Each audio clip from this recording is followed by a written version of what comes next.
Hello everyone, welcome back to my channel. मैं नाज़मा राजपूत आप सबका स्वागत करती हूँ अपने YouTube channel Nazma Rajput OP में। जैसा कि आप जानते हैं कि हम सब ऑन पैसिव के फाउंडिंग मेंबर्स हैं और आजकल जो हम काम कर रहे हैं वो अपनी पर्सनैलिटी को डेवलप कर रहे हैं, जो कि दिन पर दिन हमको नज़र भी आ रही है और आप इस वीडियो में ऑल आप ऑफ देख यू। पाएंगे कि हमारे मैं बीच राजेश वाघेला मुंबई महाराष्ट्र से बात कर रही हूँ। आप सभी का OP the biggest family in the world के मंच पे स्वागत है। पहले तो मैं हमारे इस मंच की होस्ट, ऑर्गेनाइजर, क्रिएटर हमारी नज़मा राजपूत मैम का स्वागत करती हूँ। फिर मैं हमारे इस मंच के होस्ट और इस मंच के होस्ट और प्रेजेंटर हमारे अविनाश पांडे सर का मैं स्वागत करती हूँ। और हमारे सभी को होस्ट और पैनलिस्ट सभी को मैं ऑन पैसे नमस्कार करती हूँ। एंड सेशन को आगे बढ़ाते हुए मैं हमारे बीच में राम लखन सर फ्रॉम सुल्तानपुर से यहाँ पे प्रेजेंट है। तो राम लखन सर, अगर आप मुझे सुन पा रहे हैं तो आपका मोस्ट वेलकम है। नमस्कार मैम, नमस्कार राजश्री जी, बहुत बहुत धन्यवाद फॉर इनवाइटिंग मी। नमस्ते सर। और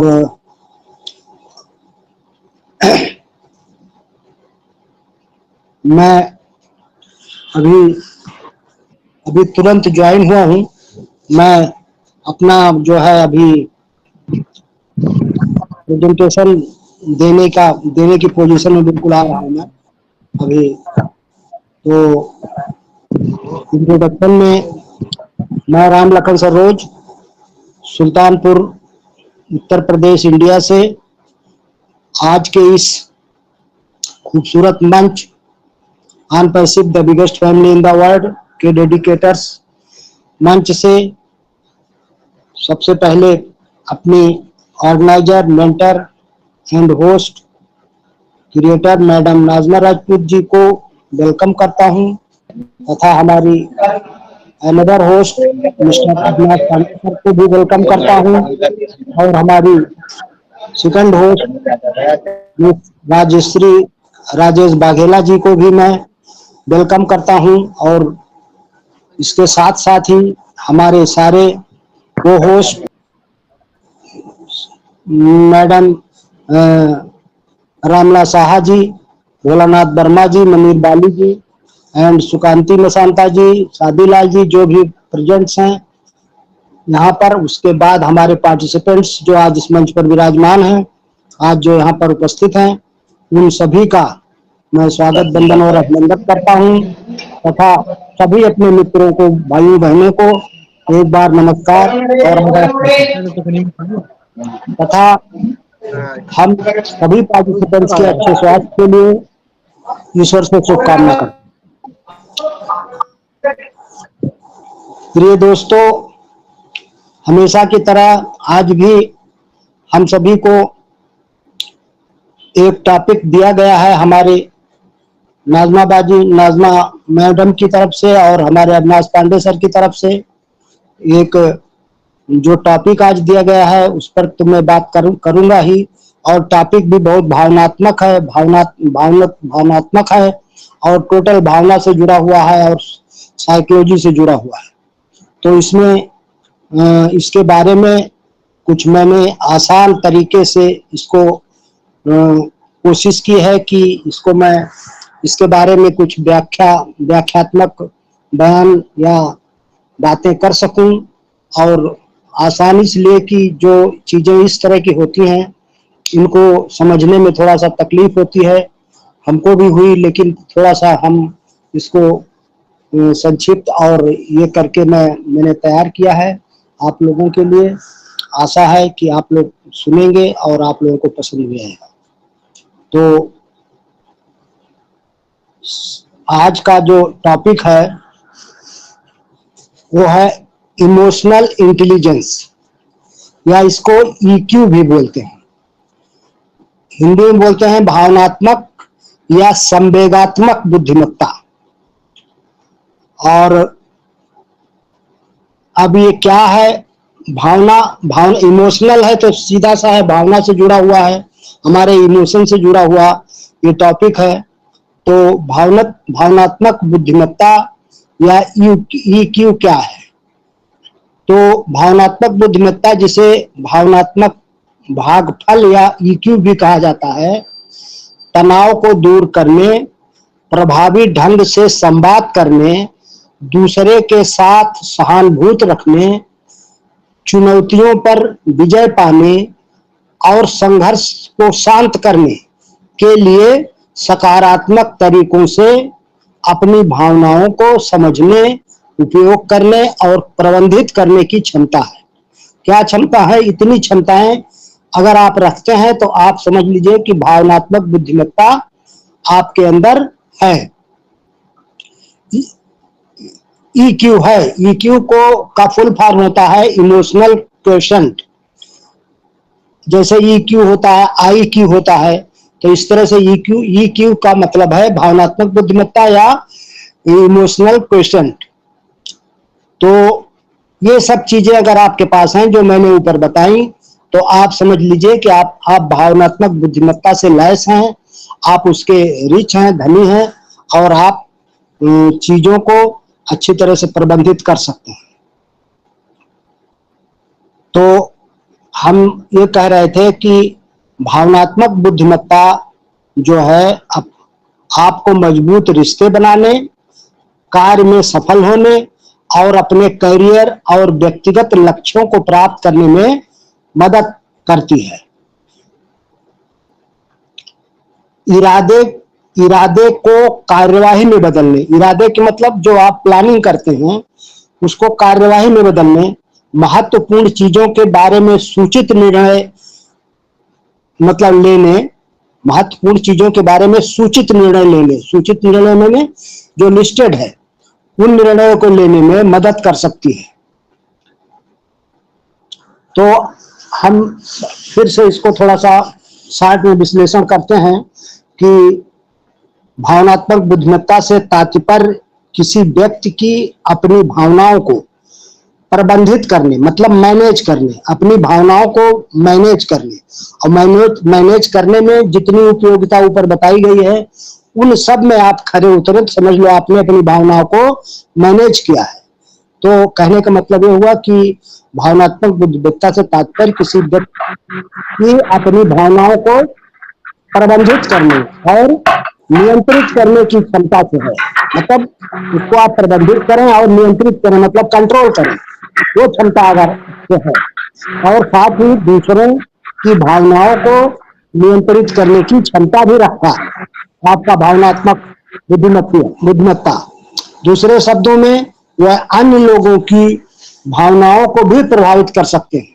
आप अपनी भावनात्मक बुद्धिमत्ता से मतलब इमोशनल क्वेश्चंट से, या जिसको हम संवेगात्मक बुद्धिमत्ता भी कहते हैं, कहीं भी हम कहीं संवेगात्मक बोलेंगे कहीं भावनात्मक बोलेंगे, आप एक ही चीज समझिए। तो ये चीज जो है भावनात्मक बुद्धिमत्ता जो है ये दूसरों को ही प्रभावित कर सकती है, क्योंकि आप जिस संवेग से किसी के साथ जिस तरह से आप वार्तालाप करेंगे वो उसको वैसे ही रिएक्ट करेगा, तो उसको भी जो है प्रभावित करती है। तो भावनात्मक बुद्धिमत्ता नेतृत्व में एक बहुत ही महत्वपूर्ण कौशल है। ऐसा कहा जाता है कि इसके 5 तत्व हैं। ऐसा कहा जाता है कि इसके 5 तत्व हैं: आत्म जागरूकता, आत्म नियमन, प्रेरणा, सहानुभूति और सामाजिक कौशल। ये 5 तत्व इसके 5 पिलर हैं। तो आत्म जागरूकता क्या है? आत्म जागरूकता, यदि आप स्वयं इस बात से अवगत हैं कि आप किस दौर से गुजर रहे हैं, तो आप दूसरों को समझने और अपने आसपास के लोगों को प्रभावित करने की बेहतर स्थिति में होंगे। इसका यह भी अर्थ है कि आप अपनी ताकत के साथ साथ अपनी कमजोरियों से भी अवगत हैं। दोनों होना चाहिए। यदि आपको गुस्सा आए तो उसे थाम लें, मतलब गुस्सा तो इसमें भावनात्मक बुद्धिमत्ता में या भावना में तो गुस्सा बहुत ही हानिकारक है। गुस्से को हमेशा कंट्रोल करना चाहिए, मैनेज करना चाहिए। सेकंड है आत्म नियमन। और अगर आपको गुस्सा आ भी जाए तो हम ये कहना चाहेंगे कि आपको सोचना चाहिए कि आपको गुस्सा क्यों आया और उसको सुधारना भी चाहिए। तो आइए आत्मनियमन पर। आत्मनियमन अगला चरण है जिसमें आप बोलने से पहले सोचते हैं। आत्म नियमन में क्या होता है कि आप कोई भी शब्द अपने मुंह से निकालने से पहले सोचते हैं। यह एक महत्वपूर्ण पहलू है जहां आप खुद को नियंत्रित कर सकते हैं। यहाँ आप अपने आप को कंट्रोल कर सकते हैं, क्योंकि कहते नहीं कि बिना विचारे बात नहीं बोलनी चाहिए। पहले सोच लो क्या बोल रहे हो, फिर बोलो। तो इस तरह से आप अपने को यहाँ पर नियंत्रित कर सकते हैं। ये दूसरों को नकारात्मक रूप से नहीं बल्कि सकारात्मक रूप से प्रभावित करेगा।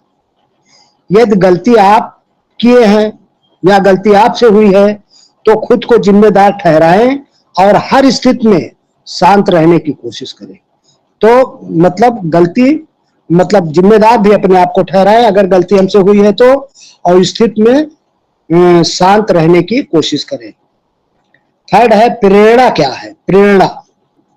जब आप कई काम करने के लिए प्रेरित होते हैं तो आप दूसरों को प्रभावित करने की बेहतर स्थिति में होंगे।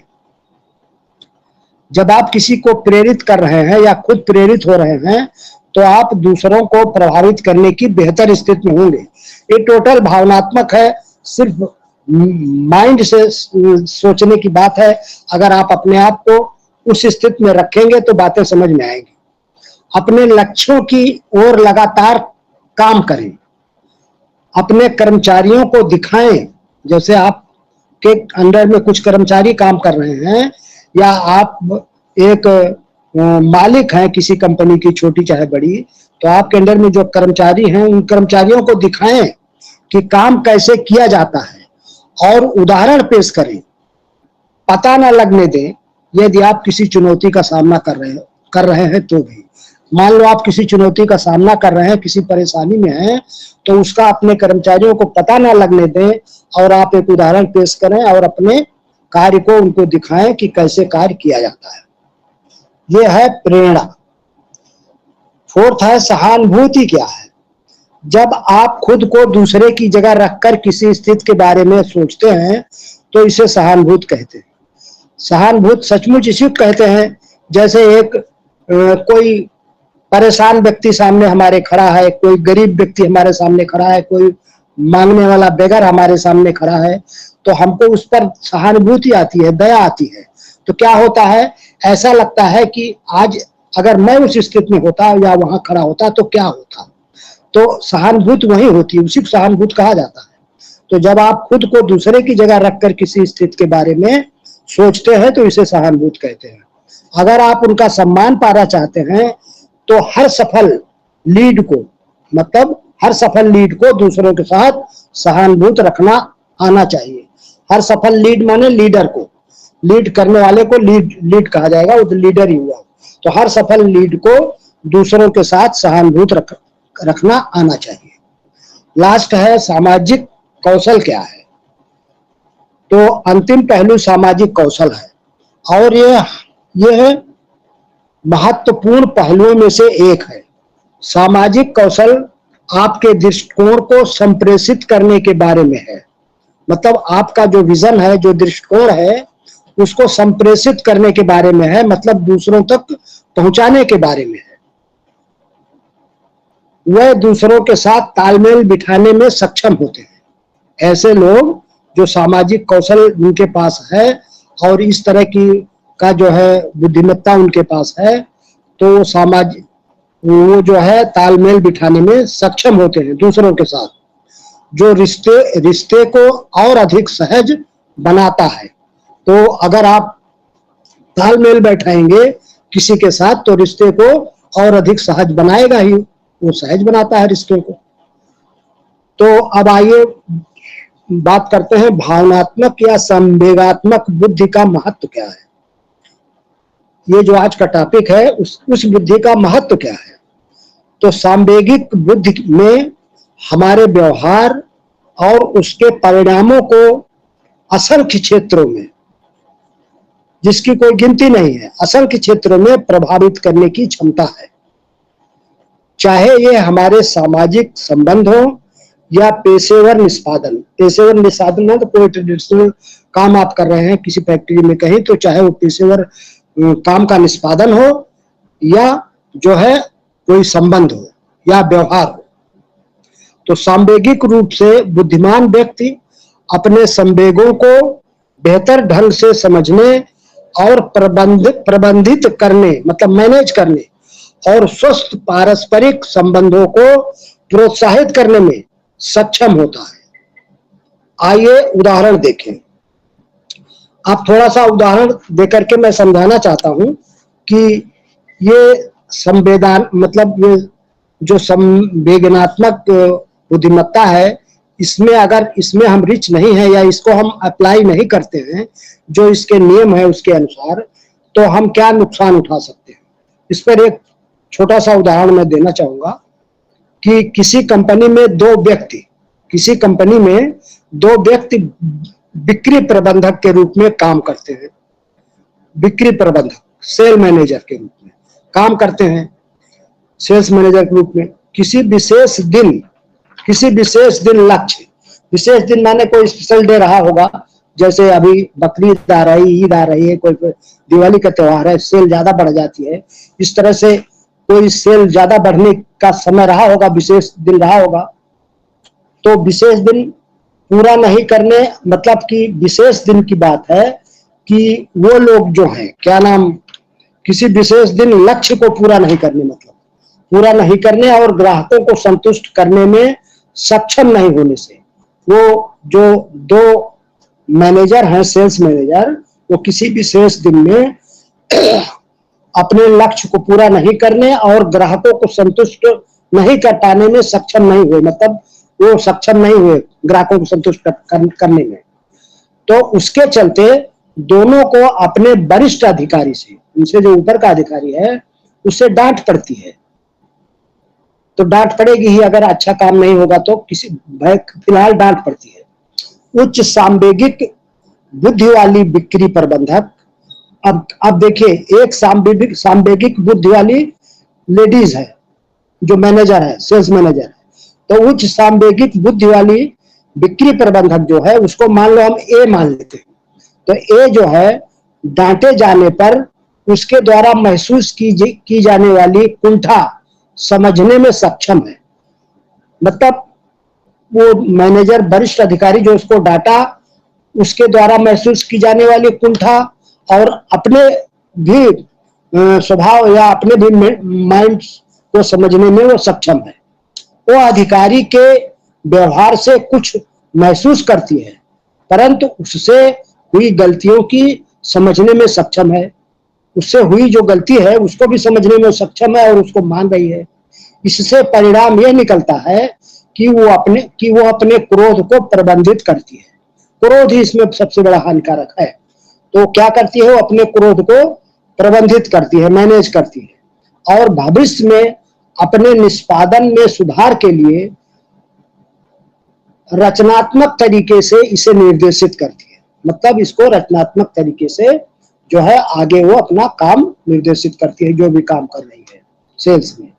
उसके द्वारा पहले से बेहतर निष्पादन और अधिकारी के साथ काम करने में सौहार्दपूर्ण तरीके का परिणाम है कि उनका निष्पादन मूल्यांकन, उसका निष्पादन जो हुआ, निष्पादन माने जो वर्क का आउटिंग जो है वो उसका जब मूल्यांकन हुआ तो बेहतर रहा और उसकी पदोन्नति भी हो सकती है या हो गई है।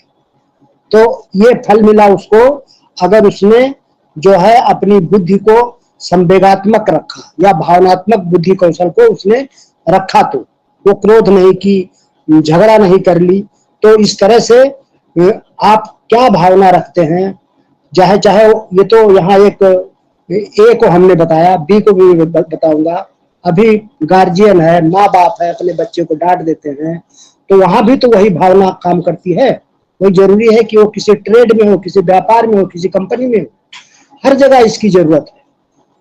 पति पत्नी में जरूरत है, परिवार में जरूरत है, माँ बेटे में जरूरत है, बाप बेटे में जरूरत है, रिश्तेदारों में जरूरत है, समाज में जरूरत है, हर जगह इसकी जरूरत है। तो अगर आप जो है भावनात्मक बुद्धिमत्ता आपके पास है और आप उसके सारे पहलुओं से अच्छी जानकारी आपको है, आप उसको अच्छा से मैनेज करते हैं, आप उसको अच्छा से नियंत्रित करते हैं, तो आप हमेशा विजयी रहेंगे और सफल रहेंगे। तो आगे आइए बी की हालत को हम देखते हैं।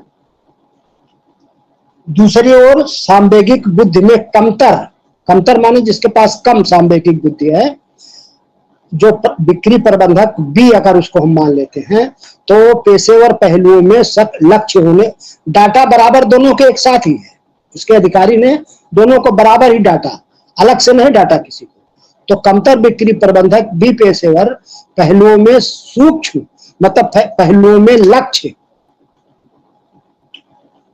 के बावजूद, मतलब लक्ष्य होने के बावजूद अपने पेशेवरों कौशलों का समुचित उपयोग करने में सक्षम नहीं है। तो क्या हुआ कि जैसे मान लो अपने पहलुओं में और अपने लक्ष्य में या सक्षम भी है, उसके बावजूद अपने पेशेवर कौशलों का समुचित उपयोग करने में वो सक्षम नहीं है, क्योंकि अधिकारी के प्रति उसके क्रोध से ही उसकी ऊर्जा अपव्यय हो जाती है। और वो क्या करता है कि अधिकारी के प्रति उसमें क्रोध आ जाता है, और उस क्रोध से ही उसकी ऊर्जा, जो उसका सकारात्मक पहलू में ऊर्जा लगानी थी, वो ऊर्जा क्रोध में अपव्यय हो जाती है। अपव्यय माने गलत जगह खर्च हो जाती है। वो इसी विचार में डूबा रहता है और किसी अन्य चीज में ध्यान केंद्रित करने में असमर्थ रहता है। तो घर पहुंचने के बाद भी वो नकारात्मक विचारों में खोया रहता है और अपने बच्चों और पत्नी को भी झिड़कता रहता है। अधिकारी के प्रति उसका व्यवहार भी बदल जाता है, मतलब रुष्ट व्यवहार में बदल जाता है अधिकारी के प्रति, जिसने उसको डांटा था, और वो अपनी गलतियों से सीख भी नहीं पाता है। तो परिणाम स्वरूप वो पेशेवर में, मतलब वो पेशेवर विकास की संभावना गंवा देता है। वो ट्रेडिशनल डेवलपमेंट जो है उसकी संभावना को वो गंवा देता है और अपने कार्यस्थल संबंधों को भी खराब करता है। तो इस तरह से अगर आप संवेदनात्मक जो बुद्धिमत्ता है उस पर कंट्रोल नहीं करेंगे, उसके पहलुओं को अच्छी तरह से नहीं समझेंगे, तो गलतियां हम लोगों से हो सकती है, किसी से भी हो सकती हैं, तो उसका नुकसान, उसका खामियाजा उठाना पड़ेगा। तो इस तरह यह स्पष्ट है कि अपने संवेगों को जानना और सकारात्मक प्रबंधित करना, मतलब पॉजिटिव मैनेजमेंट जिसको कहेंगे, सकारात्मक प्रबंधित करना काफी हद तक हमारी संतुष्टि और सफलता में योगदान देता है। यहाँ हम ये जान लें कि सांवेगिक बुद्धि के 4 घटक हैं, जैसे संवेग महसूस करना, संवेग समझना। अब इन्हीं घटकों को तो हमें जीना है, इन्हीं को तो अपने अंदर महसूस करना है, रखना है। तो ये 4 घटक जो है, जैसे संवेग महसूस करना, संवेग समझना, संवेग प्रबंधित करना और संवेगों का उपयोग करना, आप हमेशा ठीक ठाक रहेंगे। जो इन चारों भावनात्मक बुद्धिमत्ता के घटकों को सही तरीके से संपादित और प्रयोग करना सीख जाता है, वो अपने कार्यस्थल पर सक्षम और सफल होता है। तो ये तो रहा मेरा कुछ इस टॉपिक पर आप लोगों को मैं कुछ बताने की कोशिश किया अपनी सरल भाषा में, और हो सकता है शायद आप लोगों को समझ में आया होगा। और अगर किसी तरह की कोई क्वेश्चन है, कुछ है, तो हम उसके लिए तैयार हैं। हम हमको जो हो सकेगा उसका मैं आंसर देने के लिए कोशिश करूंगा। और एक छोटा सा स्टैंजा है, संवेगात्मक का अर्थ क्या होता है? संवेगात्मक का अर्थ क्या होता है? संवेग भाव, फीलिंग। संवेग है फीलिंग, संवेग भाव को फीलिंग कहते हैं। हम क्या फील करते हैं? तो फीलिंग के अति निकट होने के कारण जब कभी भी भाव की मात्रा बढ़ती है, अति निकट होने के कारण जब कभी भी इस संवेग भाव की मात्रा बढ़ती है, तब शरीर उद्दीप्त हो जाता है। उद्दीप्त माने शरीर में गर्माहट से हलचल सी मच जाती है, उद्दीप्त हो जाता है, जलने लगता है एक तरह से।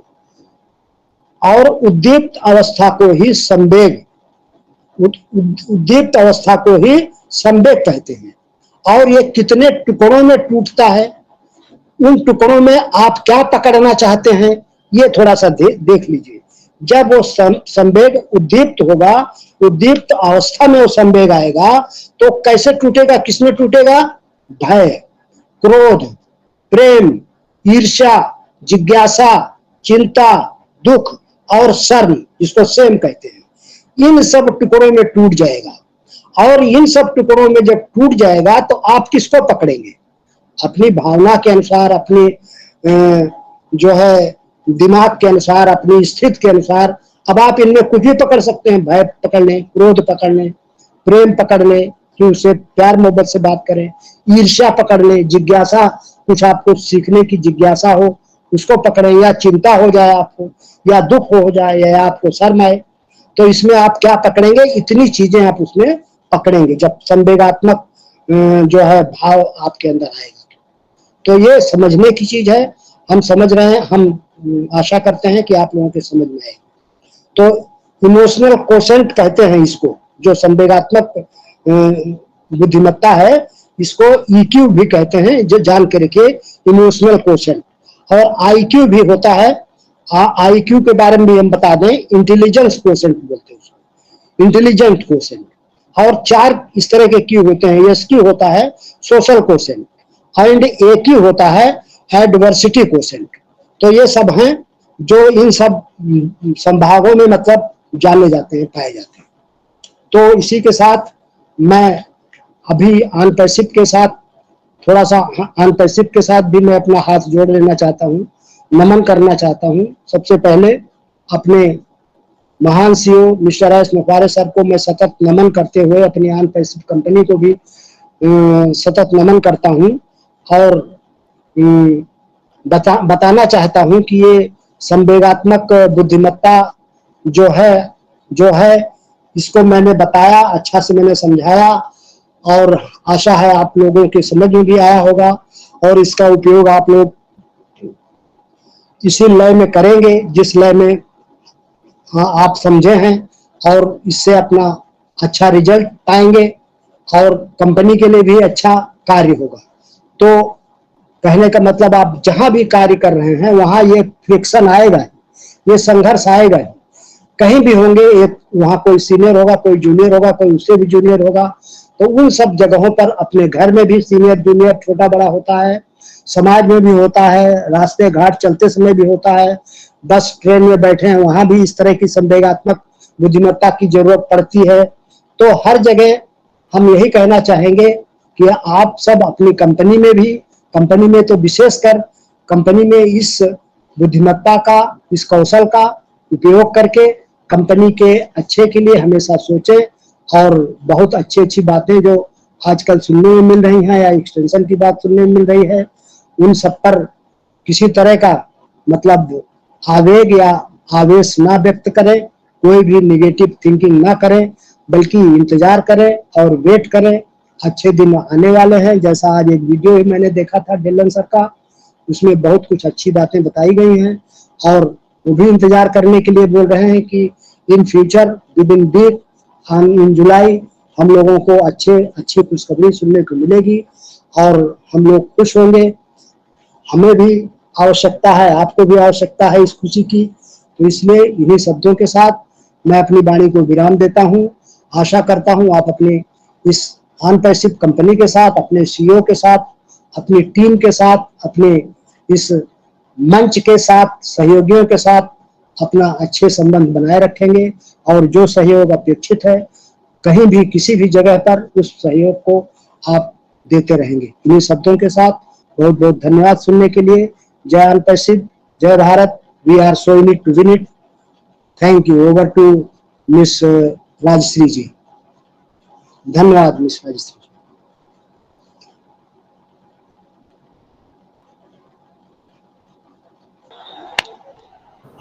Thank you so much Ram Lakhan sir, wonderful sharing. हमेशा की तरह आपने आज भी बहुत ही बेहतरीन शेयरिंग रखी है, और बिल्कुल इसमें दो राय नहीं है कि आज का हमारा टॉपिक बहुत ही, वाकई में बहुत ही एकदम अमेजिंग टॉपिक है हमारा, इमोशनल इंटेलिजेंस, भावात्मक बुद्धिमत्ता। एंड जिस तरीके से आज आपने पूरी डिटेल में हमें बताया कि क्या है भावात्मक बुद्धिमत्ता, तो ऑफकोर्स जैसे कि आपने बताया कि भावात्मक बुद्धिमत्ता का अर्थ ये है कि खुद की और दूसरों की जो भावनाओं को जानना। और जैसे कि आपने टाइप्स भी बताया कि आत्मा नियम होना चाहिए, आत्म जागरूकता होनी चाहिए, प्रेरणा होनी चाहिए, सहानुभूति, और आपने बताया कि सामाजिक कौशल होना चाहिए। और जिस तरीके से आपने उदाहरण भी दिया कि अगर इसको हम अप्लाई नहीं करेंगे तो उसका क्या नुकसान हो सकता है। एंड बहुत ही वंडरफुल आपने शेयरिंग किया है sir. Thank you so much. Thank you so much Ramlakhan sir, wonderful sharing. और जिस तरीके से आप हमेशा की तरह ऑन पैसिव के साथ को रिलेट करते हैं वो बहुत ही अच्छा लगता है हमें। And next